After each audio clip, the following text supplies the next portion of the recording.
ఆ ఎర్ర కండువా విప్లవానికి చిహ్నం, విప్లవానికి గుర్తు, మార్పుకి గుర్తు.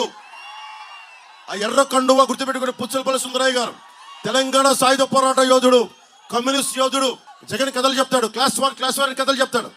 క్లాస్ వార్ ఉన్నాడు, ఏం చేశాడు? కూర్చోబెట్టి సారా కొట్లు పెట్టాడు, సారా ఫ్యాక్టరీలు పెట్టాడు, 40,000 కోట్లతో చేశాడు. భవన నిర్మాణ కార్మికులు కండను కరిగించి రక్తాన్ని ధారపోసి మనందరం కలిసి 450 కోట్లు భవన నిర్మాణ కార్మికుల సంక్షేమ నిధికి ఇస్తే సంక్షేమ నిధిని దోచేసిన వ్యక్తి. ముఖ్యంగా భవన నిర్మాణ కార్మికులు దారి పొడవుతా నాకు నమస్కారాలు తెలియజేస్తుంటే వారికి ఒకటే చెప్తా ఉన్నాను, భవన నిర్మాణ కార్మికులకి మేము మీకు అండగా ఉంటాం.